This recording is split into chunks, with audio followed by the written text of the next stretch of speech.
Fellows, here's a scale of our slalom course I checked out this morning. It's a very challenging and interesting run. I know we've got the makings of a terrific event.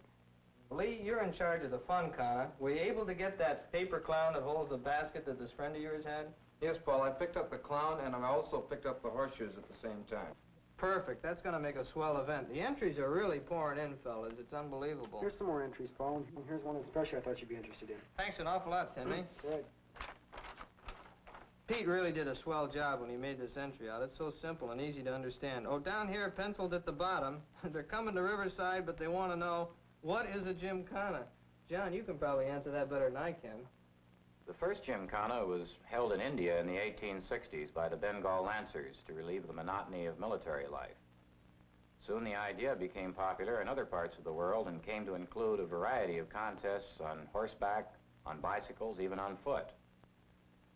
Some of the universities in this country instituted the idea in the early 30s as a group recreational activity. But to answer the question more directly, Paul, I'd say that today a Gymkhana is a series of automotive competitions over a variety of obstacle courses. Lee, did Joe get the insurance confirmation yet? Do you know about it? Yes, Paul, it came in the mail today. The club is completely covered and so is the local dealer. Did you get in touch with Dick on the trophies? I picked up the order the other day and the trophies will be ready at least 3 days in advance. Are you sure George got the 200 pylons? He got 350.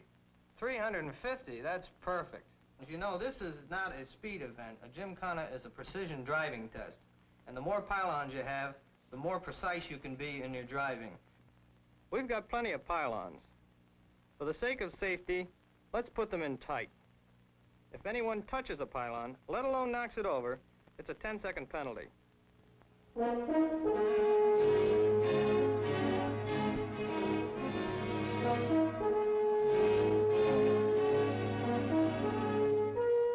The Gymkhana course is set up on the big parking lot area at Riverside International Raceway, and the officials carefully locate the rubber pylons marking the sides of the course.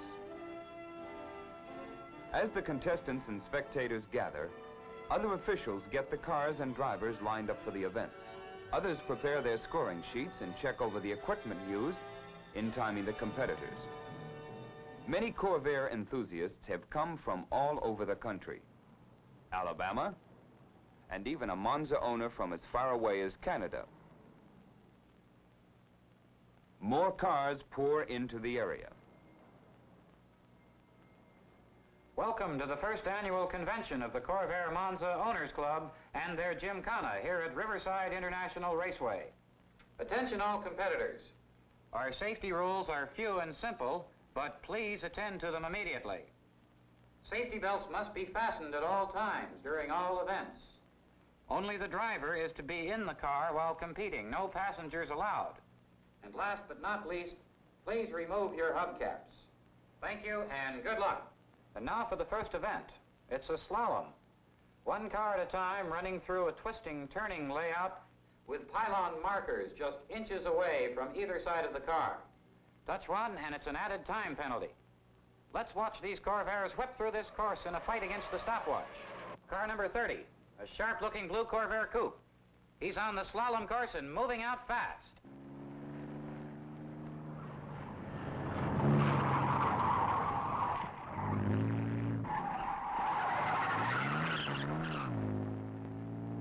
there's a pylon down. That means a 10-second penalty for that driver. Now you folks can see how careful, skillful driving can win over sheer speed. The slalom is running well. Let's take a quick check on some of the events over in Area 2. The Gymkhana is doing okay, too. It looks like a lot of fun. At the start, the driver who surrendered his car keys to the officials runs to a box of shredded paper and digs out his ignition key.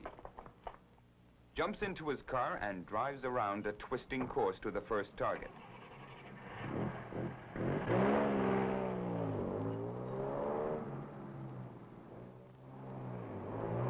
He comes to a paper cardboard clown holding a basket into which the competitors must throw 2 rubber balls. If he misses the basket, he'll have to jump out and retrieve the balls and try again. And that stopwatch will keep ticking away. Then it's away to the second step in the Gymkhana. Reversing into a garage, the car is slammed to a stop, and the driver finds a box of balloons waiting for him. The directions state that he must blow up a balloon, tie a knot in its neck, and bring it back to the finish line with him. Then it's back into the car and off to the next station.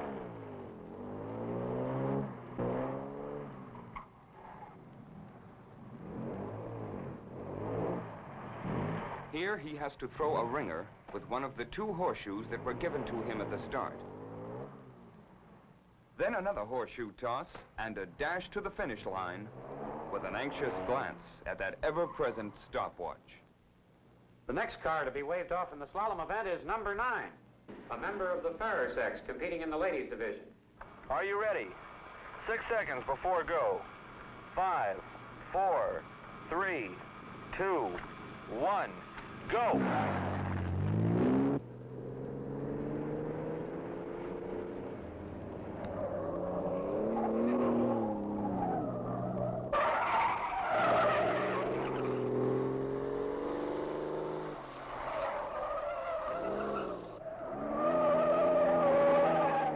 Look at that gal handle her Corvair. She's really giving the fellow some tough competition.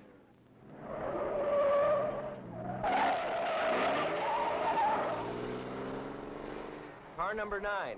1 minute, 12 seconds flat. With a short break for lunch, the drivers relax and check over their cars and engines for any little items that might help to take a precious second or 2 off their time scores.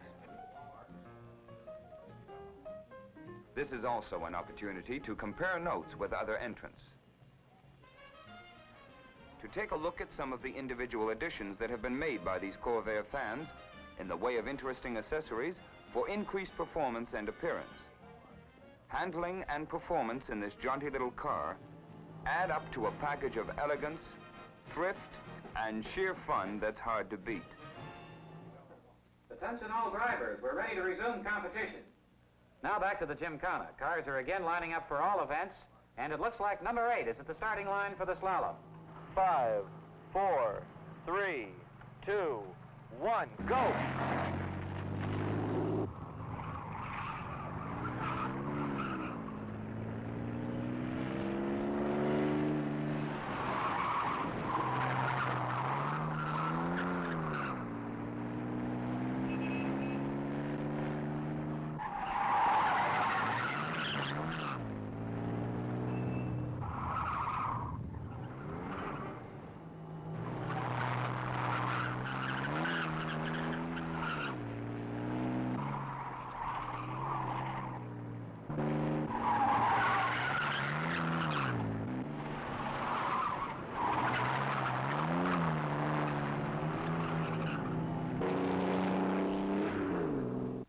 Car number 8. 1 minute, 12 seconds flat. There's a car just finishing on the Cloverleaf circuit.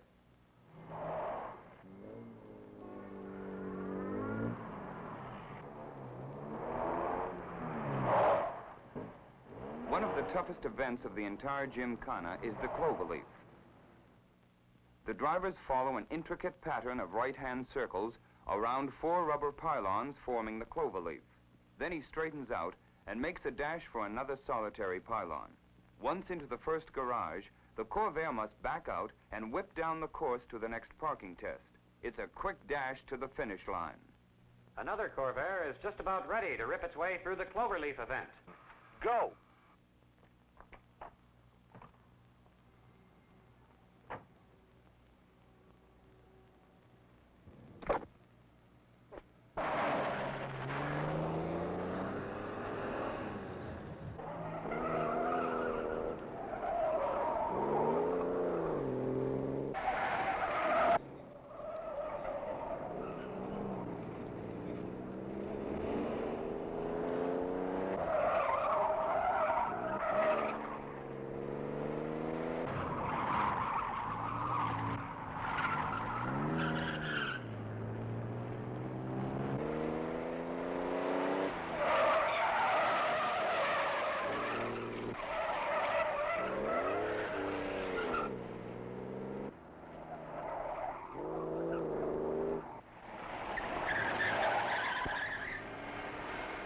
Car number 27, 1 minute, 5.80 seconds.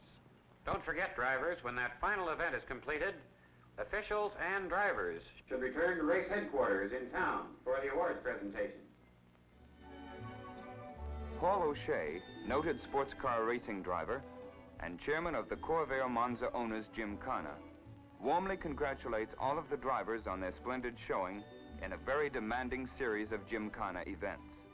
With the chairman was the club's trophy queen, Darlene Lucht, on hand to present the awards to the victors. Some of the contests were decided by as little as 1/10 of a second time difference between first and second places.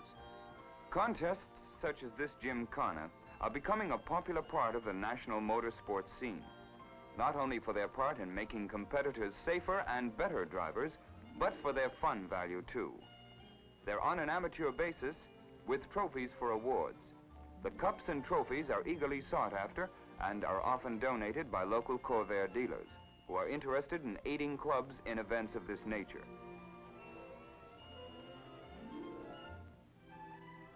And so ended the first International Corvair Monza Owners Club Gymkhana.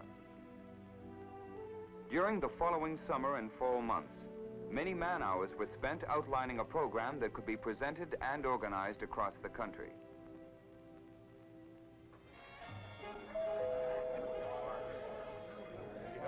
Many nights that winter, and the seasons following, committee groups heading up local Corvair owner clubs were meeting across the nation. Now let's listen in on some of our friends 6 months after their first event.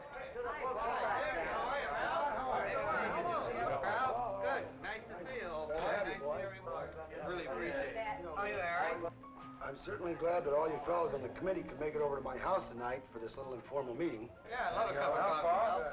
Thanks for having us over tonight, Ralph. We sure appreciate you inviting us into your home. Oh, thank you, Ethel. Thanks ever so much for inviting the committee over. That was a terrific meeting, Ralph, that you held 2 weeks ago down at the dealership when you presented the Corvair Owners Club program. Who'd have thought when we put on our Gymkhana last summer that there would be a program urging every Corvair dealer to start his own local club? It's really a tremendous idea. Look at this brochure I received a couple of weeks ago, fellas. We really got some horsepower behind us now.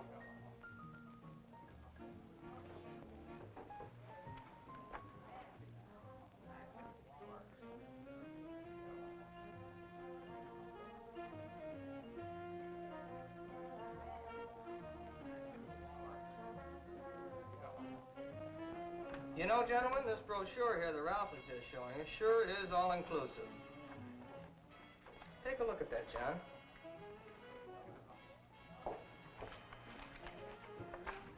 Oh, thank you. You're welcome. Why, yes, this would have saved us a lot of steps. Our next meeting is a week from Wednesday down at Ralph's showroom. And at that time, fellas, we'll decide what event we're going to have next month. And also, you know, we're going to be able to get our arm patches and our new membership cards. That's great. But what event are we going to have next month? John, can I see that a minute again? I think next month, if we can come up with a good, strong committee that'll do most of the work, we ought to put on a rally. Because in here, it tells us just how to do it. What do you say? Should we put on a rally? Sure. Good. A rally it is.